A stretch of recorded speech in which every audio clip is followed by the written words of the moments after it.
Avec nous, Xavier Durand, directeur général de Coface. Bonjour. Bonjour. Xavier, alors à l'origine de cette 24e édition de cet événement Coface, quelles sont vos premières impressions? Voilà, on a parlé, il y a eu les grands temps forts, c'était autour de ces tables rondes sur les États-Unis. Est-ce que c'est encore une superpuissance influente dans le monde, sur la Chine aussi, c'est même plus une nation naissante, hein, ça y est, on voit tous les pions sont en train d'avancer de façon assez rapide. Et puis, tiens, et c'était plutôt une bonne idée d'avoir un événement aussi, alors on a parlé d'eau, de climat, mais c'était l'occasion à une population de financiers de parler de l'impact environnemental. Voilà, qu'est-ce que vous retenez déjà de ces points, de cette 24e édition de cet événement?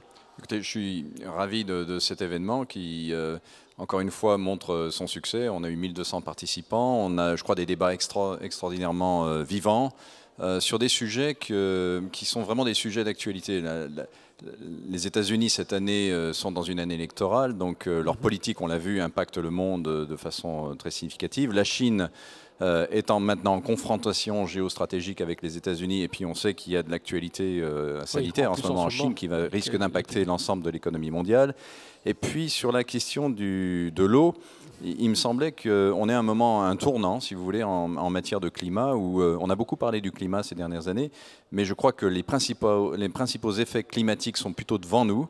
Et puis les conséquences de ces effets climatiques en matière de politique, en matière de réglementation, en matière d'économie, sont aussi devant nous. Donc il me paraît vraiment important pour nous, entreprises qui sommes focalisées sur le risque crédit dans 200 pays dans le monde, d'avoir un moment d'échange avec nos clients, nos partenaires, des économistes, des chercheurs, sur des grandes questions qui sont fondamentales pour l'économie et auxquelles on va faire face en 2020 dans l'économie mondiale. Et puis je trouve que l'état d'esprit dans lequel se font toutes les conversations, on est tous conscients du risque, on est tous conscients que ça crée des situations instables, mais on voit que tout le monde veut vraiment aller de l'avant, ne pas se... Il y a un mot, bon, il y a le protectionnisme économique, on n'a pas envie de se refermer sur ces frontières, mais au contraire, on se dit, tiens, ces risques, ça peut être des opportunités, ces craintes, ça peut être une opportunité. Est-ce que vous avez aussi cette sensation, et même quand vous rencontrez vos clients de Coface? Absolument, je crois que ça reflète assez bien l'état de l'économie mondiale. Vous savez, l'économie mondiale a atteint son pic en matière de croissance en 2017 et depuis elle ralentit progressivement, mais on est quand même dans une phase de cycle de croissance qui dure depuis la dernière crise de 2008-2009 et on a eu une croissance continue sur une période particulièrement longue.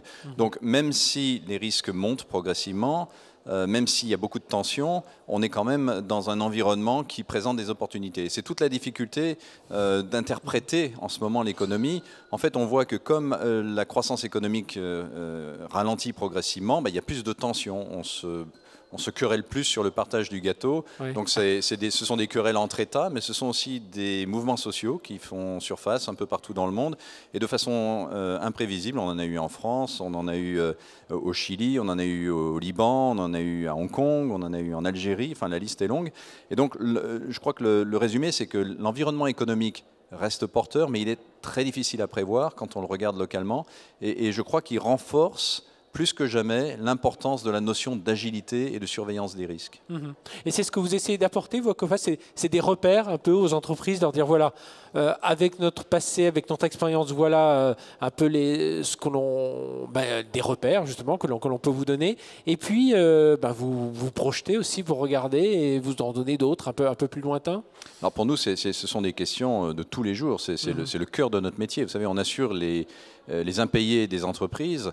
Aujourd'hui, 600 milliards d'euros de risques dans 200 pays pour le compte de 50 000 clients sur 3,5 millions d'entreprises. Donc pour nous, c'est une réalité de tous les jours. C'est-à-dire qu'on surveille ces risques dans le détail.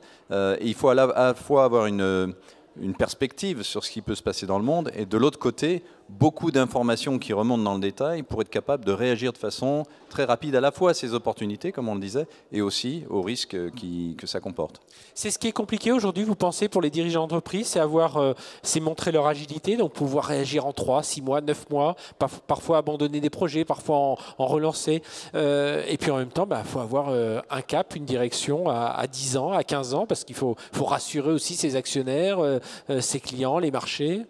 C'est exactement la difficulté de l'exercice, c'est-à-dire avoir une ligne de conduite, une vision, et en même temps faire preuve d'extrême agilité, parce que, par exemple, l'actualité sanitaire en Chine aujourd'hui, personne ne pouvait la prévoir, personne ne peut encore vous dire exactement quelles seront ses conséquences, combien de temps ça va durer, quels secteurs de l'économie seront impactés, et ça, ce sont des développements qu'il faut suivre de façon très rapprochée et très précise dans le temps. Un dernier mot en guise de conclusion, quels sont les quelques conseils que, alors je sais que vous êtes habitué à en donner chaque jour, mais voilà, pour ceux qui nous regardent aujourd'hui sur les réseaux sociaux, quels sont les quelques conseils que vous donneriez aux entreprises aujourd'hui voilà, par rapport à cette situation? Je dirais que d'une part, il ne faut pas oublier que le monde est plein d'opportunités. D'autre part, il ne faut pas oublier que les risques sont là. On parle souvent du risque d'impayé. C'est un quart des défaillances d'entreprises qui sont liées au risque d'impayé, il ne faut pas l'oublier. Et pour ça, il faut vraiment surveiller les risques de façon très précise, donc être à la fois dans une démarche de développement, de prise de position, de développement de marché, et aussi pas oublier de surveiller les risques de façon très précise pour ne pas se faire attraper au tournant.